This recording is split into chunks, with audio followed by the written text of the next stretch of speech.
What's up, guys? Today we're going over the new spread shot hand cannon. This is one of the craziest weapons I've ever used, definitely the most unique experience in Destiny 2. And in this video we'll be going over how to get it, a quick arms week guide, talking about what even is a spread shot hand cannon, looking at all the perks and god rolls on it, and finally going over a crazy build that turns this thing into an absolute monster. So when you log in this week, you can go over to the find range and pick up a bunch of quests for the arms week. And the arms week is all about using a hand cannon this week, and most of the quests are just that simple. Just play anything in the game with a hand cannon and they will all get completed, and that will give you first off a few of the currencies for the event along with the event weapon mods. Then after that, to actually farm the hand cannon, what you want to do is just purchase the engrams from 801. This will take 25 of the currency, and once you pick up an engram, what you can do is just go to Cryptarch and randomly open it, and that will just randomly give you one of the two weapons, this and the trace rifle, and it will not be necessarily the highest tier you have access to. So instead you can go to the workbench and focus this week the hand cannon or just the engram for 25 more and the hand cannon for 35. So the whole loop is buy engram, then focus it into a hand cannon, requiring 60 total of the currency. And you get the currency by just playing any activity in the game with a hand cannon on. I was running solo ops, and so every roughly 2.5 solo op completions, you get 25 per activity. You can get hand cannon, so it's really not that bad. And the one thing that I'm not sure, I can only speak of what I've had access to and what I've heard, is the way you get higher tiers of this hand cannon or any drops from Arms Week is through your Guardian ranks. So I'm currently Guardian rank 7, I will be upping it today after this video goes live, but currently I get tier 3 drops when I focus the hand cannon, and I think that is the highest you can focus, but I've heard people that are Guardian rank 9, the ones from the event page, which you're greatly limited in getting, those ones can drop at higher tiers when you purchase those, so I think you can get tier 4 from that one, but once again, that's only going to be like a few a week. And I think the one you can actually focus is capped at tier 3. Please correct me if I'm wrong, I don't know exactly. So we can crowdsource some data, that'd be really cool. And focusing the engrams definitely has a chance of dropping a hollow foil. I've gotten one so far, and the hollow foil just is the ornament, and it looks really good. I wish this is how all tier 5 ornaments looked, where the effect still works with shaders. I think that's really cool. But pretty straightforward, just play the game with a hand cannon and then earn more and more hand cannons. And one final thing before we move on to actually looking into the weapon is let's look at the 3 event mods. So first we have fragmentation rounds, where precision final blows create multiple explosive submunitions. So this one's pretty straightforward. When you get a precision final blow, we'll create like 3 mines that will explode. And the one thing that is annoying about these things is that they do self-damage, and you'll probably end up hurting yourself quite a lot on accident without even realizing it until you get used to it, but that is pretty cool. Then the second one that we have is on the cowboy grip, which is going to make it just way more accurate from the hip, kind of like Last Word. More of a PvP thing, and if you haven't used this thing in PvP, I played one game and it was kind of really fun. Then the final one is on the chaotic munitions, where the precision final blows just do a random effect now. So think of like every precision based perk in the game, like Firefly, Dragonfly, Headstone, all that type of stuff. This will do all of them randomly, and even like some that I was kind of confused, like for example right here, dropped exotic from the Trickster, which will then explode when, you know, I get near it or someone gets near it. And I've even seen the void ball spawning from that one trace rifle. So yeah, this one can kind of do a little bit of everything, and if you're trying to play for fun, that might be the way to go. Now moving on to the hand cannon itself. So it's a spread shot, fires a short range spread of pellets. And the best way to describe this thing is it's a lot closer to a shotgun than a hand cannon. That's definitely for sure. It's incredibly unique. There is like a hard damage drop off where you just won't do damage with a weapon. And so it's definitely a close range weapon. It's basically just a shotgun hand cannon, and it hits really hard. So first thing I want to do is just kind of look at the damage of this thing, compare it to a regular hand cannon to see kind of what ballpark we're working with here. So first off, just like a shotgun, it will do more damage for a precision shot, and it will combine all the numbers into one. So just looking at that increase, it's gonna be roughly 20%. So not that big a deal, but definitely aim for precision shots if you can. Just like a shotgun. But if you don't hit precisions, it's not that big a deal. So comparing its damage to a regular hand cannon, first looking at bodies, obviously the bodies are gonna be way higher, which just makes sense. I mean, it's a shotgun, right? At, I mean, well over like 3x the body shot damage. So if you're someone that just likes to hit fire and not really ADS, this scene might be your new favorite weapon. And looking at the difference of the precision damage, once again, I mean, this thing just hits really, really damn hard, hitting way more damage than a regular hand cannon by like a factor of 2, if not more, right? But the thing is, it is a slower RPM at 100 compared to the 140 we just showed off. But, you know, in terms of DPS, it's a lot higher. So overall, the spread shot hand cannon just does way more damage than most primaries in the game, but it has extreme damage drop off. So there is definitely a trade-off there. And now moving over to the perks on it and all the god rolls.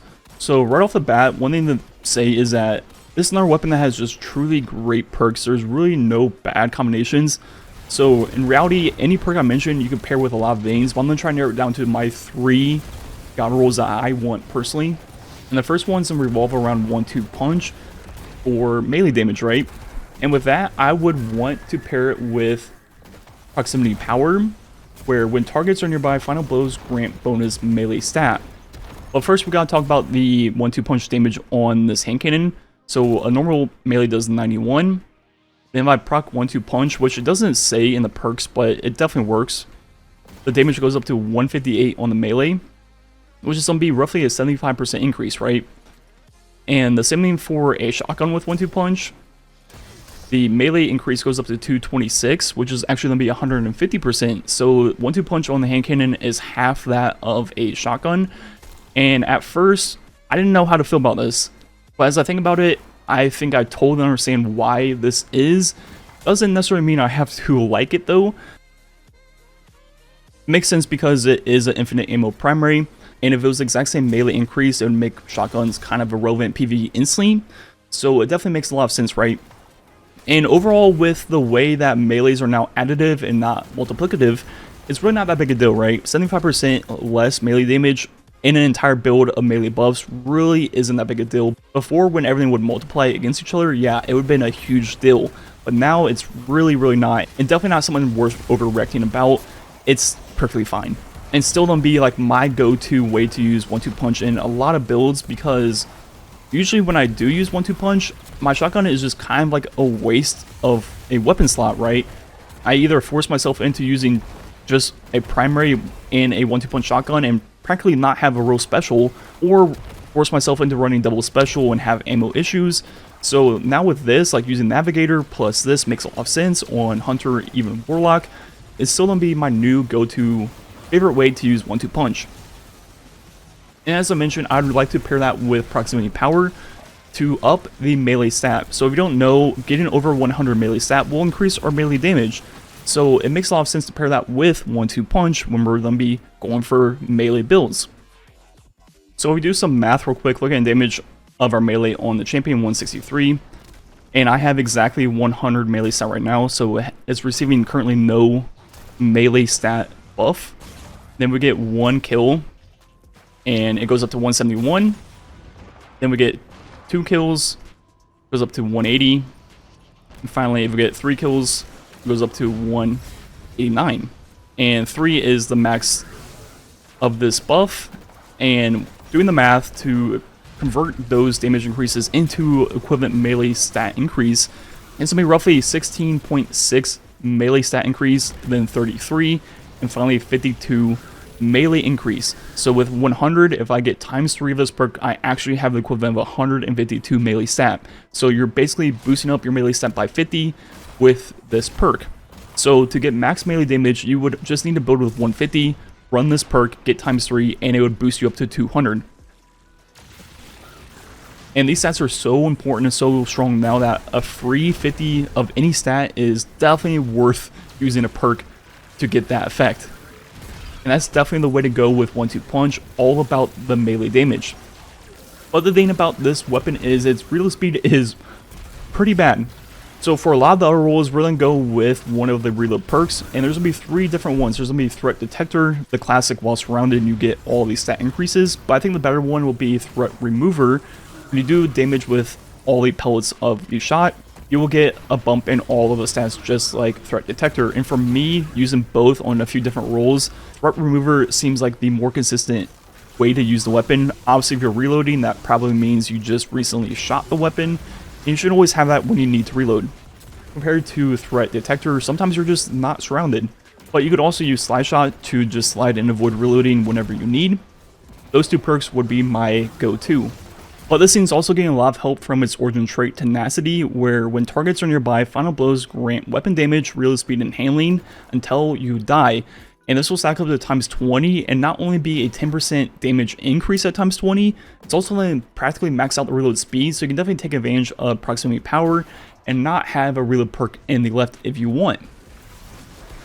And for the combinations I would use in the right, I would use Surrounded plus Threat Remover. Enhanced Surrounded is going to be a 47% increase, by far the biggest damage increase on the weapon, and I recommend that over the other damage perks on the weapon, over Swash, over Binary Orbit, and even over Frenzy, because it is a close range weapon, so when you're using it for red bar at clear, you're going to be surrounded most of the time. And finally, the last role I want is going to be Incandescent plus Side Shot, or Threat Remover once again. And something about Incandescent on this weapon just feels really good. It's one like the closest feeling hand cannons I've used to Sunshot that isn't an exotic, right? And that is because with it being a pellet spread like a shotgun, sometimes when you shoot at a group of red bar enemies, you're actually killing multiple at once and causing multiple incandescent explosions. So it kind of almost scales like a fusion where you can actually hit multiple lanes at once and cause multiple explosions and make that incandescent scale even higher and have like chain reactions almost like Sunshot. So incandescent feels really good for general play. And with how hard this thing hits at close range, you're going to be one-hitting most red bars and even majors in this game. So those are my 3 god rolls, the incandescent one, a 1-2 punch one, and a surrounded one. And the final thing I want to talk about in this video is going to be just one of the craziest builds I've ever made, and it's going to be on Hunter. So of course with this thing being a high damage hand cannon, we're going to go the route of Lucky Pants, right? And with this having surrounded on it a 47% increase, you can kind of see where this will be kind of crazy. And this build feels like 3 or 4 different builds all in one. I mean, it just covers everything. So starting off with Lucky Pants, when we pull out the weapon every 10 seconds, we'll get a stacking damage buff, 45% per stack, and it will stack up to times 10 for 450% total. And with this hitting multiple times per shot, you can actually proc multiple stacks every single shot if you hit body shots, which is what I would definitely recommend for like the first 2 or 3 shots of the combo. And you can get like 2 all the way up to like 4 or 5 stacks in a single shot, getting to the full times 10 in 5 shots and ramping up the damage quite quickly. And combining that with Surrounded, I mean, you're just doing a lot of DPS, right? Killing the champion in like 4 shots from starting with a 0 stack. But there's some tricks you can do with this to make it even better. So what I found you can actually do is get the stacks up on a different enemy first, right? And then go to the champion, and I mean, practically just one-hit them. It is kind of crazy. And so kind of working backwards from there, we have the hand cannon and Lucky Pants for our insane single target damage. And so we need the build to do a lot of the other stuff for us. And so it's going to have 2 different things going on. First, we still have the Gambrose Dodge, Combination Blow, and Ascension Loop. And for this, we're going to need still about 70 melee, 70 class, a decent amount of grenade. So the way I do that is running a full set of gunner armor. I'll be linking this build down below. But important thing is to run all gunner, and that's going to max out your weapon stat, making her hand cannon do a lot more damage on every enemy and even bosses. And with the gunner archetype, you're going to get a lot of grenade energy, taking it to roughly 125, which is very good for grapple. And then you're going to have whatever leftover melee and class. So to bump those up, you're going to have to run fonts. So right now I'm currently running 2 melee fonts and 1 class font to just get that up to roughly 50 to 70 of each stat. And so now with that, we still have the Combination Blow Ascension Loop. and that will buff up our grapple by a lot, and so we still have the high damage of our grapple to take out high targets. So that's another option along with the hand cannon, and the Ascension will spread Jolt, be really good for AoE Ackler. And then with all of our Jolt final blows from the Ascension, we're going to charge up our Gunpowder Gamble, which is the mine you can throw and shoot and cause ignition, which is going to do not only great damage in AoE Ackler, it's going to stun the Unstoppables. We can also stun Overload with our Ascension. And from doing the combination blow Ascension loop, you'll constantly be getting the gunpowder ready and be throwing them all over the place. And I also like to run the Rocket Pulse Rifle for anti-barrier. This seems just really good in general. And finally, you can use whatever exotic heavy you want. I've been using Finality's Augur as another like passive damage increase while using the Lucky Pants combo. And finally, quickly going over our fragments, I have Ruin, Dawn, Purpose, Courage, and Blessing. I think you can take off Purpose and use Bravery instead for unraveling rounds on the Pulse Rifle. Or you can go Purpose to help proc both sides of Shield Crush from the artifact. And our artifact mods I'm using are going to be Elemental Overdrive to buff up our Spread Shot hand cannon damage. We have Elemental Daze. When we stun Danes, they will take that big burst of damage. And then kind of some of the normal stuff, Elemental Coalescence to create the fire sprites for our hand cannon. Refresh Threads to give energy back to our grapple mostly. And then Fever and Chill to proc Radiant with the hand cannon. And yeah, definitely give this build a try. It's kind of like a alteration on the grapple melee build. And it just kind of covers everything. You have great AoE Ackler with the Ascension and Gunpowder grenades. Then you have healing back on melee final blows with combination blow. You still have the great single target damage of grapple. You do lose a little bit of grapple uptime not having Hoil, but the trade-off is you now have Lucky Pants with the hand cannon as a secondary great DPS option. Really effective gameplay loop of using your Ascension to jolt stuff, throwing the gunpowder to make them all explode, then pulling out your hand cannon with Lucky Pants, doing an insane amount of damage, then meleeing something and rinse and repeat over and over. It's like a very seamless transition between all four of those lanes, and you just do it over and over, kill everything, destroy anything that gets in front of you with a hand cannon or your grapple. It's just so much fun. Definitely try it out. Anyways, I think that's be it for the video. Probably was quite a long one. This hand cannon is a must-have. Probably one of the best weapons for melee builds currently. Incredibly strong with just incandescent for general play. One of the hardest hitting primaries in the game. There's just so much good things to say about this hand cannon. Definitely get it. Anyways, like usual, thanks for watching. Catch you guys next time.